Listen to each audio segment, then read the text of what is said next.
Realize this sort of stitch of other Christian creators is typically frowned upon, but I'm increasingly convinced that this is what's wrong with Christianity today. It's that we don't understand how to read the Bible. Listen to how this text is taught and how you are guilted into responding to it. I think sometimes Christians get so used to hearing a Bible story. We've heard it from the culture 1,000 times, and so we think this is the actual meaning. But it's not. Or it's part of it. For example, when the disciples and Jesus feed the 5,000, have you ever stopped and noticed that Jesus set up this whole story? Where he goes up to the disciples and he goes, hey, we got a problem here. There's like 15,000 people. Because they didn't count women and children. More like 15,000. None of them have any food to eat. And they're like, oh my gosh, what do we do? Jesus goes, you feed them. Have you noticed that? He goes, you feed them. Sets up the problem, brings all these people, and then says, you do it. I bet you if they would have said, okay, Lord, rain down manna from heaven. We trust in you. I think you would have done it. It's just my own opinion. But I think sometimes we wait on the Lord to move in the problems in our world. And the whole time he's saying, you feed them. You do it. So I want to give you an opportunity to feed them. I've got a link in my bio for Compassion International to feed starving children. Look at how he applies the passage. He makes the passage about you, and he says the point of this passage is that you need to go and feed the crowds, and then he tells you what to do. And the problem is, this text isn't about you going and feeding people.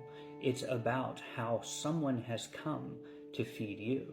The feeding of the 5,000 is introduced in the book of Mark, side by side with a picture of King Herod. King Herod has finally heard about Jesus' ministry, and so he begins to wonder about who Jesus is, which reminds him of what happened at his birthday party. And it ends up, Herod, at his birthday party, kills John the Baptist. And so introducing the feeding of the 5,000 is the picture of this wicked king who kills God's prophets, all while celebrating at a feast in his own palace, away from the populace. But right next to that feast and that king is Mark introducing another king, Jesus. And Jesus, in the shadow of Herod's palace, is now leading the apostles, the 12, in the book of Mark, away from Herod's palace into a desolate place. It's mentioned 3 times in the story. As Jesus is teaching this 12 and the crowds all around him, Jesus is described like God from the Old Testament. He is described as one who had compassion on them. And he looks upon the crowds because they are like sheep without a shepherd. This was Moses' burden at the end of Deuteronomy. When Jesus goes and challenges his apostles to feed the crowds, the point is not that they were the ones who should have done the feeding. They were the ones who should have been calling on Jesus to do the feeding. That's the correction that Mark chapter 8 gives before Peter finally realizes, oh, this is the Messiah, because the bread is about Jesus' identity as introduced by Herod's question. So who is with them?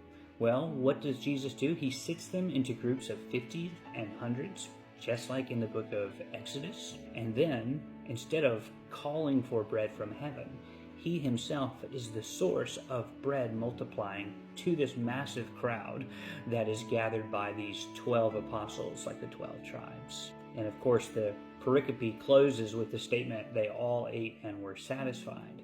And the point is not, you go and feed the crowds. The point is, God has come in Jesus to feed the earth. He himself is the bread from heaven. He is God with his people who has compassion for you. You can turn from your sin and you can look to God because his Messiah has come. It's not about you going and feeding people. It's about who has come for you. So the story isn't Jesus told the disciples to feed the crowds, you go feed them. It's Christ has come to feed you. And from the fullness of knowing him, then you'll desire to walk in love and compassion and forgiveness and generosity.